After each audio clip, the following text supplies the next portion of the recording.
Hi, let's start with concept capsules. The topic that we're going to do today is null and alternative hypothesis. You will be doing this as part of the hypothesis testing chapter in your CFA level 1. You'll be using this in CFA level 2 as well as your FRM curriculum. Now, this is the first step that is involved in the process of hypothesis testing. Let's have a look at what you have to do here. First, we look at the categories of hypothesis.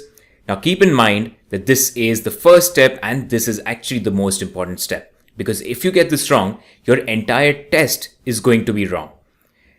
If you remember the three basic principles of creating this hypothesis, the null and the alternative hypothesis, then it's actually quite an easy thing to do.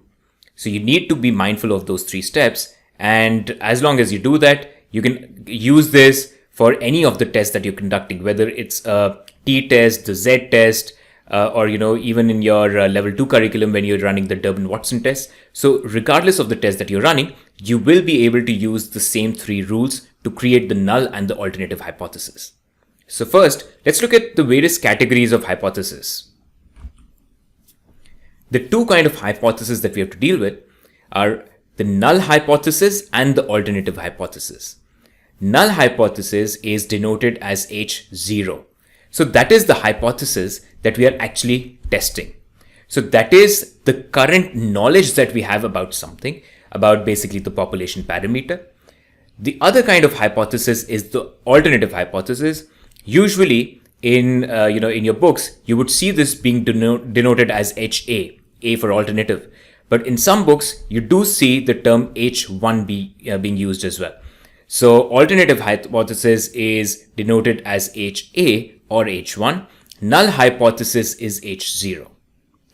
Now let's go on to the three basic principles which are involved in formulating this hypothesis. So make sure you understand this. If you understand this well, then null and alternative hypothesis is going to be a breeze, because you have to apply the same rules everywhere. And if you put this correctly, then you don't have to, you're always going to get it correct. All right. Now, the first thing is that both of these hypotheses must be mutually exclusive. Now, what does mutually exclusive mean? Mutually exclusive means that there cannot be any overlap between the two, right? So they're completely separate. So H0 and HA cannot have any common outcomes as such. So if something is present in H0, then it cannot be present in HA and vice versa.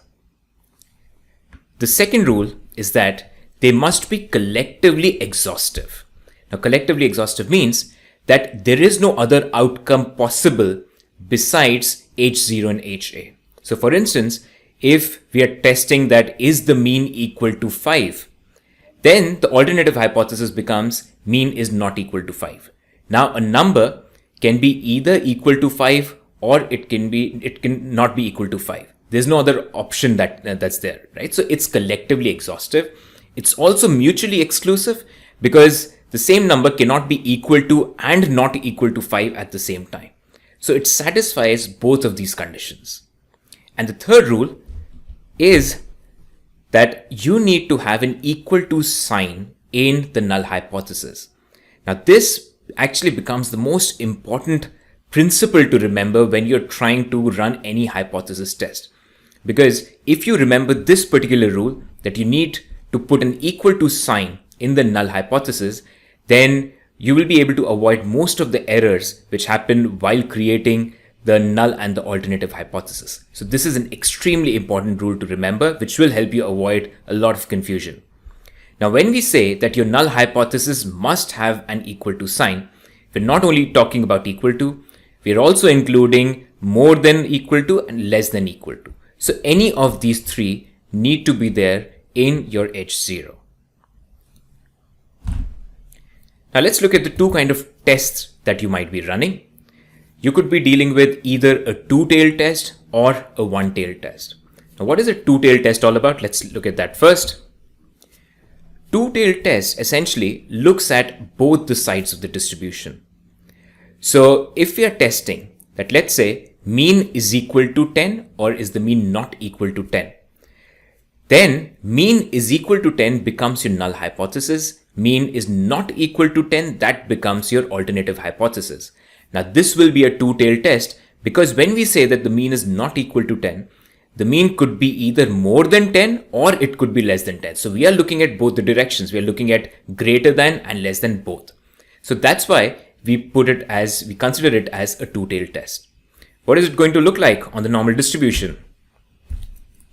So this is what it looks like. So that's a two-tailed test.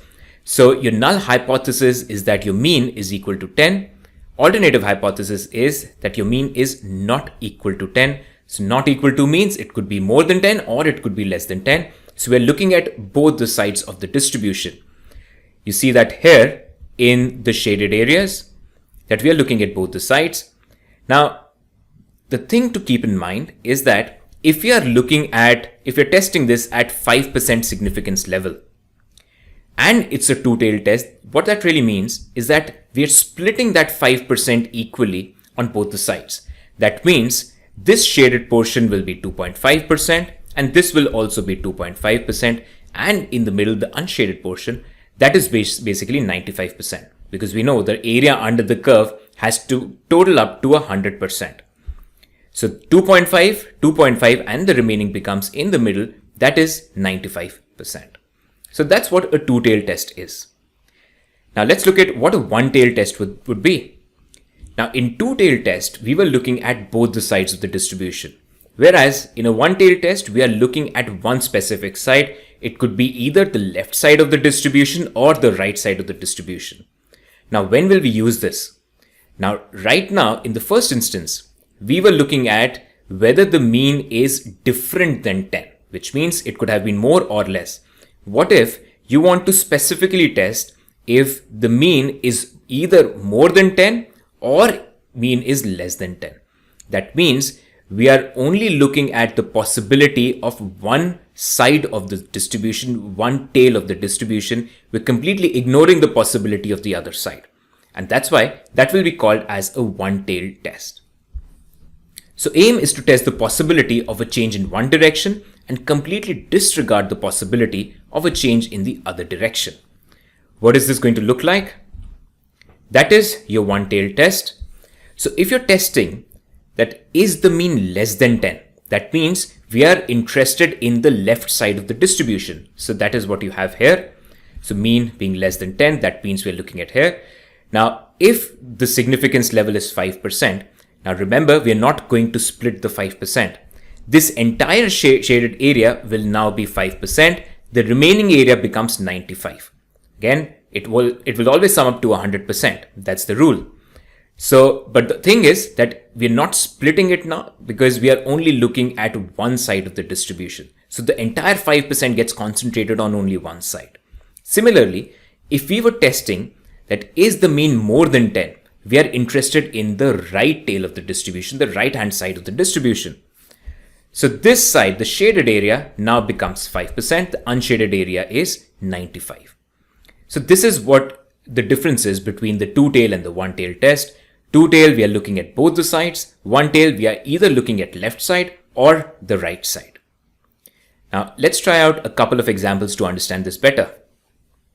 Now let's look at this.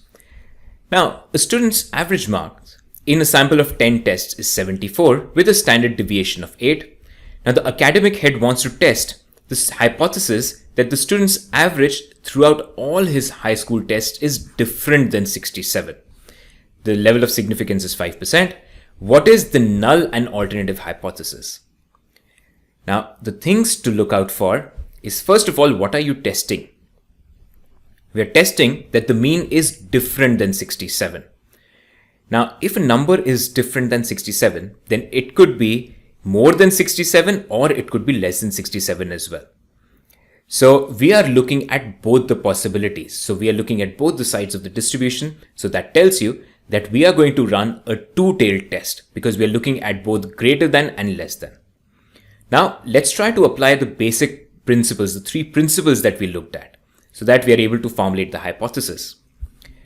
Now, you're interested in finding out whether the marks are different than 67, whether the average is different than 67. So your alternative hypothesis should reflect this belief. So the alternative hypothesis that we will have, which is HA, that should basically have the mean that is not equal to 67. Similarly, your main hypothesis, your null hypothesis, remember, always has an equal to sign. So that should have mean equal to 67. Now let's see if it conforms to all the three conditions that we put in.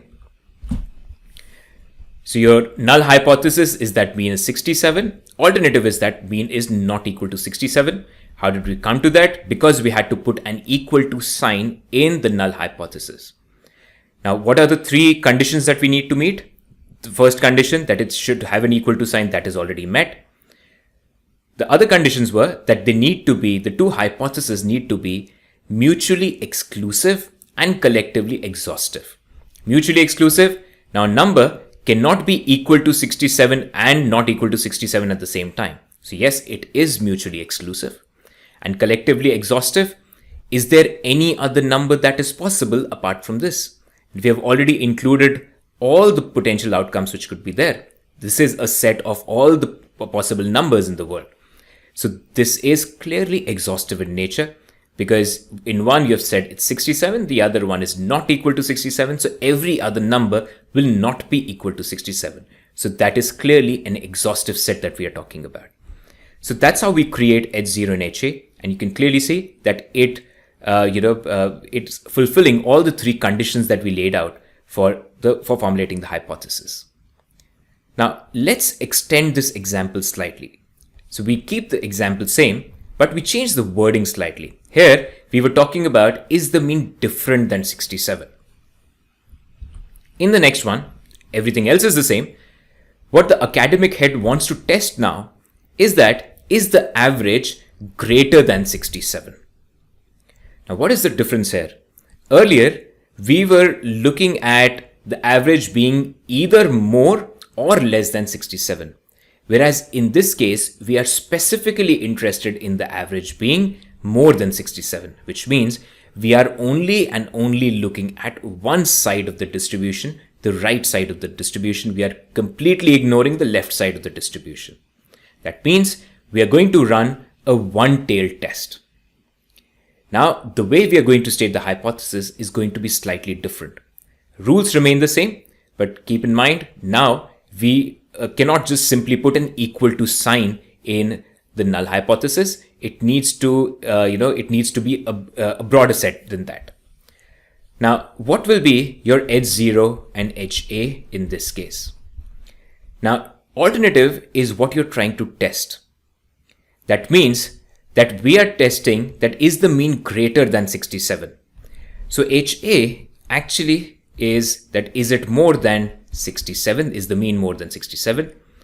Now, remember, again, going back to the rules that we had, that H0 needs to have an equal to sign, but you need to make sure that the two hypotheses are mutually exclusive and collectively exhaustive. That means if we have included all the numbers more than 67 in the alternative hypothesis, all the numbers less than 67 or equal to 67 should go into the null hypothesis.